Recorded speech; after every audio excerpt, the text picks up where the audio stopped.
So, a very simple question. Has anyone not played Truth or Dare in here? So, everyone has had experience playing Truth or Dare, right? Right? So, what is your most favorite option, Truth or Dare? Who likes Truth? I see a bunch of daredevils on my right and a bunch of truth tellers on my left. So don't worry. I mean, I almost choose Truth. You know why? Because Truth is comfortable. Truth is safe, right? On the other hand, sometimes, only sometimes, I like to be on this side of the podium in which there are these daredevils, right? Daredevils, yeah. Because not always I like to step out of my comfort zone, right? Dare is not very comfortable, right? It makes you step out of the comfort zone. But dares are usually very fun, right? Well, just today, I would like to change one word. Instead of Truth or Dare, let's play another game, shall we? Is everyone ready? Yeah? I'm just going to change one word, that is Tooth or Dare. And I'm saying the tooth, but nothing but the tooth, okay? Instead of truth over here. So you see, I am a pediatric dental specialist. So what differs me from a regular dentist? Well, I take all the problems of the dentist and put it over my head because they feel that all the children are annoying. Is that true? Do you think children are annoying? Yes. You're just saying it because I'm a pediatric dentist. I mean, you see, almost every day, well, I have children and parents walking into my clinic. When you see a pediatric dentist, what would you think? Fillings, the noisy drills, right? It's very noisy. People hate the sound. You also think about children crying. Well, sometimes there's crying. Actually not. There's almost crying every single day, every single time. Okay? And I have to tell them stories about Elsa, about Didi and Friends, which I have not watched myself. I only know the song Frozen. That's all I know. Instead, I'm probably a bit frozen today myself. You see, I would like to share about you a few stories on how little tiny smiles can change us and teach us about courage and also trust and also to grow. Because sometimes I feel like a child myself. Although I'm 35 years old, I still feel like a kid. But to my mom, I'm always a child, right? Okay, so let's step into my world a little bit, shall we? You see, when you look at this beautiful young lady over here, what are the few things that pops into your head? A bright smile, right? Happiness, innocence, correct? Good set of teeth from my point of view. But what I see here is potential. You see, potential is almost always invisible, right? Well, I wouldn't have known what my fellow TED speakers next to me have unless they told me. I see that they have a lot of potential to change the world, right? I just met them 3 minutes ago. You see, that's what happens every single day when I sit on my dental chair or when I stand right next to the 4 feet tiny humans that come and greet me hello. And most of the time, some of them, they don't even say hello. You know, they just come in and the first thing that they tell me, the first spark that they show me is, I hate dentists. That's what I get all the time. I haven't even done anything to them. And the first thing that I get is, I hate dentists. I mean, I think I get a lot of hate from my patients without doing anything compared to the exes that I've dated, unfortunately. I think my exes love me more. You see, but let's go into the potential that we are talking about. So potential is almost always invisible. And how do we see the potential? Well, you see, this probably defines my entire career as a pediatric dentist. So I just don't see teeth. I see a future. Somebody who walks into my clinic could be a future surgeon.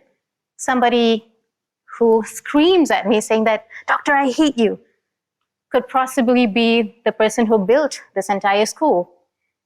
They could also be the future Nobel Prize winner. They could be somebody who's leading my state. Well, I probably voted yesterday, so I'm relating to that. So I hope there are quite a number of orang Nagori di sini. Yeah. So my next question will be, when does adulthood begin? Does it begin at the age of 21? Does it begin at the age of 18? Does it begin probably when you're paying your taxes and you're, thinking, how much more do I gotta pay? Or does it begin when we start voting? Ladies and gentlemen, I would like to emphasize here that adulthood begins much younger than what we think where it begins. You see, as a baby, they learn how to trust people, right? And when the baby trusts somebody, what happens is that they go as a child. And as a child, they build a routine. Let's take brushing, for example. So the parents would inculcate a certain habit in them that becomes a routine. But when they become teenagers, we've all been through that stage where we rebel. So my mom used to tell me to brush twice a day. And I said, why twice a day? Why can't it be once? She was like, if you brush twice a day, you would prevent cavities. And I'm like, I could even prevent cavities if I brush once a day. And she was like, nope, twice a day. And I'm like, why not thrice a day? I was trying to be over smart. But, this is what we do as teenagers, we rebel. But if I brushed once per day instead of twice per day, which is recommended, I would probably develop cavities. For 35 years, I've never had a single cavity, and I'm proud of that. But it was the choice of what I wanted to choose that resulted in what I have now. If I chose to brush once per day, or if I never brushed at all, I probably would be toothless today, and I wouldn't even dare to talk about tooth or dare, right? So you see, adulthood begins even before when we think it would begin. So this is one of my favorite pictures. I even named my best friend Mamelons. Trust me, it sounds very scary, right? It sounds like an alien out of, I don't know, Avatar trying to attack you. So what do you think? Is this normal or not? How many of you think it's normal? Raise your hands. None of you think it is normal. That's nice. You see, these are actually tiny bumps that are present in each and every one of your teeth when you were younger. So when your tooth erupts from the baby tooth that you have into a permanent tooth, these are the bumps which are naturally present in your oral cavity.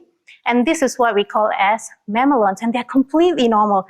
Just like you, I have parents coming into my dental office every single week, alarmed, frantically asking me, Doctor, my child's tooth looked like this. Is it normal? It just erupted, and I was taking care of it twice per day, Colgate, Kodomo Lion, whatever. And I'm like, relax, this is normal. You see, these mamelons, maybe you can check your teeth right now, you probably won't have that anymore. As and when you grow, these mamelons wear off. Why does it wear off? It is because we chew, we eat. And if you think about it, life does exactly the same to us, right? You see how beautifully imperfect we all are? This is because life has colored us, because we were once that empty canvas. And we have allowed or trusted life to shape us in the beautiful, imperfectly perfect way that we are. That's a mouthful, right? Imperfectly perfect. So, let me tell you and let me emphasize this when I say not everything that appears different, just like the mamelons a while ago, is broken. Just like us, right? I'm different, you are different, I have a different name, you have a different name. We also have different lip prints which are specific for each and every individual here, just like our thumbprints. Each and every one of us are different, correct? But we are very quick to judge kids who are energetic as hyperactive, correct?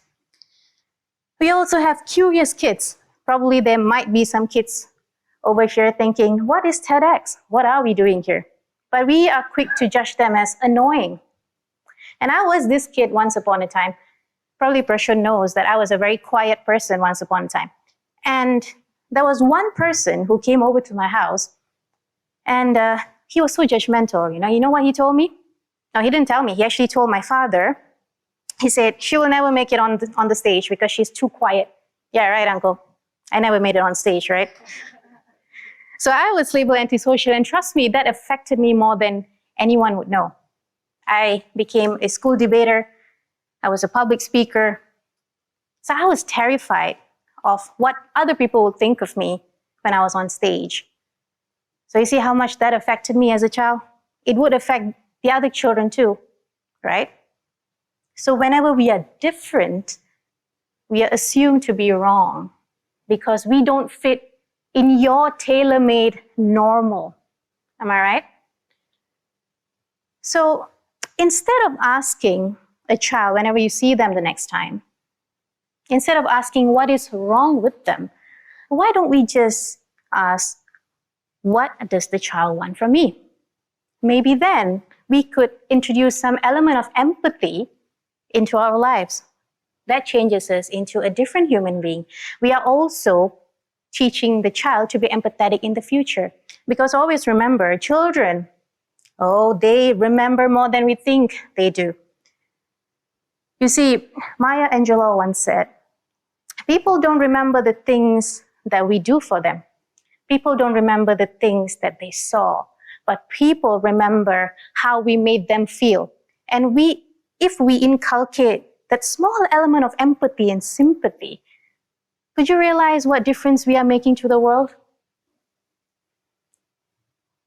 So you see, just like everything else, teeth tells me a lot of stories. You see, whenever you see the first picture over here, a white spot lesion, for you it's just another white spot, right? But for me, it tells me that the disease has just begun. You see, not everything in life is loud.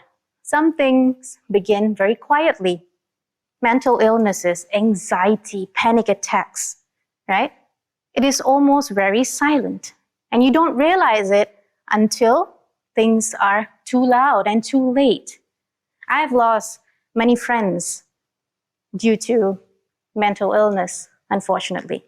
And then when we look at mamelons, now you know what mamelons are. They're not too scary, right? I promised.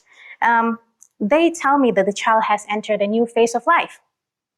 They just have had their first permanent tooth, which are brand new, which are shiny. And that is something that is to be celebrated, right? Because they're growing, correct? And then we have enamel defects. So enamel defects, some of you may have enamel defects. And children, almost all of them, they don't know that the enamel defects happen even before they are born. You see? And we also have worn teeth. Believe me, children have anxiety too. I have many patients coming into my office requesting me to give a treatment for worn teeth. So almost always I give them a mouth guard. Have you seen mouth guards before? Yeah? Have you seen WWF matches? So you do have mouth guards that they wear, but it's not the same. It looks a little bit different. It looks a little less intimidating. We put stickers and all that to make it a bit nicer, a bit more, a bit more adapted to the kids. So you see, even kids have anxiety, ladies and gentlemen. And also I see children who come in with dental trauma. Dental trauma may sound very small to you, but believe me, I've worked in certain hospitals. They also reveal abuses, child who undergo abuses by their parents or by their caregivers. So just like that, every single teeth tells a story. Every single oral cavity tells a story. But are we willing to listen? You see, listening is not only with our ears, Sometimes listening is also with our eyes. Every mark, every pattern, every smile is a story worth listening to. The question is, are you listening? You see, let's step out of dentistry for a while. I'm an indoor skydiver. Yeah, I was telling my friends over here that I do crazy things. I was even asking one of my friends, when can we go and jump, right? So I do indoor skydiving. That is my best friend who is also my instructor. So when I first started indoor skydiving, right, I felt very heroic. I felt like Supergirl. And when I went into the wind tunnel, I fell more than I could count. So my instructor said something ridiculous for me. He said, Ash, relax. The wind is not trying to hurt you. The wind is not trying to do anything to you. It's just trying to help you fly. And in my head, I'm like, what? I can't even brain this. I mean, I am fighting a hurricane speed wind over here and you are asking me to relax. I mean, are you crazy? But when I did exactly that, relax, I flew. You see, sometimes all you got to do is trust. Here, I trusted my instructor and I began to fly well. And I am so addicted to the sport that I go almost all the time. You see, trust always comes before confidence, right? Many of the children come into my dental office, they don't understand what dentistry is. They don't understand what a filling is. They don't understand what stainless steel crowns are, for example. But all they do is to learn to trust. And when they trust in me, they make my experience better, the parents' experience better, and their experience better because, like I said, remember, they always are listening. They always are watching. I also tried another adrenaline fun activity, paragliding.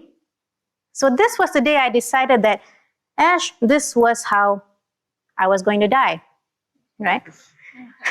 So I was thinking, I mean, who was I supposed to write my last letter to? My will and testament. If there are any lawyers, please come up. So I remember looking over the cliff and I'm like, no, I'm not doing it. And I thought, that's it. Every single sense in my head said that you are a specialist. Why are you doing crazy things? But the moment I looked at my pilot, they call them the pilot. They don't call them instructors. I looked at my pilot. My pilot knew exactly what I was doing. I couldn't show an inch of fear on my face. I looked at him. I gulped. I looked at him again. I looked at my instruments and my harnesses which were attached to me. And I'm like, you know what? It's going to be fine. And to my surprise, it was beautiful. Not when I started running and started jumping off the cliff, it started becoming beautiful when I felt the wind beneath my hands. I started flying. So you only realize that fear is only in your head. The most difficult thing to do is to take the first step, and everything else becomes beautiful after that, right? So who wants to go paragliding with me? Any show of hands? Oh, we have an adrenaline junkie here too. You see, because growth never happens inside of our comfort zone. If I was very comfortable being in my fear zone, I wouldn't have jumped across the bridge or jumped across the cliff that I was looking at. I was literally staring at death. And I did exactly that. I did things which were uncomfortable, right? And how many of you are still in your comfort zone is my question. Because every single day, every single moment, we are asked to make a decision, correct? But the truth is, how many of you are willing to step outside of your comfort zone? People ask me, Doctor, how do you make children stop crying? I don't. The only thing I do is to make them trust me. You see, I work with children with special needs, and they cry a lot. They move a lot. Some of them cover their ears. Some of them cover their eyes. Thankfully, they have not covered their nose because I smell good. So they ask me, how do I stop children from crying? I don't. You see, instead of asking, why is this child crying? I start and ask, what does this child need from me? Sometimes they come from a background that none of us know of. Sometimes they are in pain, and especially children with special needs, they do not know how to express pain. So when I started asking questions as such, I started becoming a different human, a human that could serve special children. Because you see, they are specially abled, they are not specially enabled, right? They're not disabled. You see, like I said, the story did not start here. When children come to me, regardless of them being on the dental chair or them being in general anesthesia with me, we all know that they had a background, but we do not know what the background is. And how are we supposed to know what the background is if we don't listen with both our ears and our eyes, right? Some of them come from a very socioeconomically bad background. Some of them probably had a bad childhood. Some of the parents maybe weren't educated, but the story started somewhere. But how do we know where did the story start if we do not start listening? When we listen, we gather knowledge, right?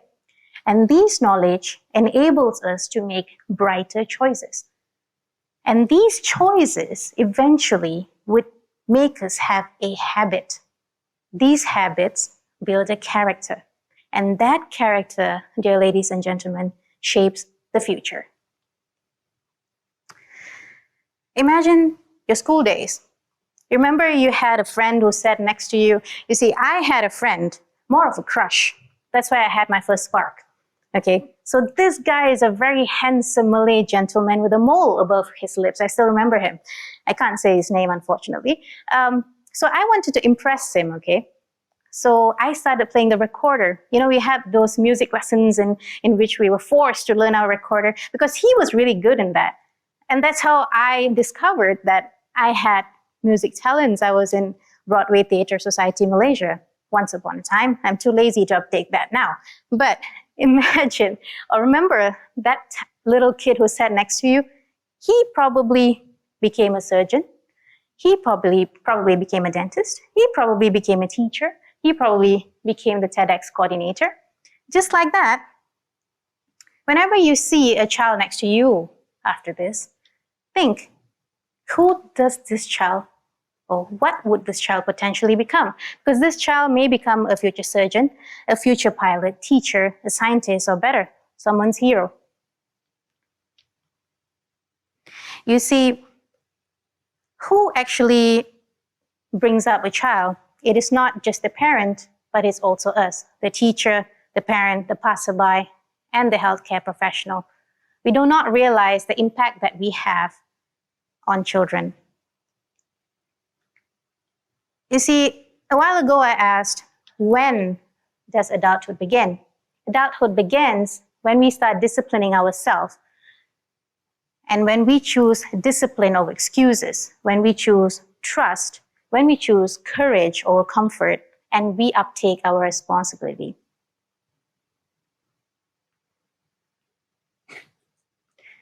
So, if you don't remember anything else from what I've said for the past 18 minutes, I just hope you remember one thing. Tomorrow morning, when you hold this magic wand, you remember this magic wand?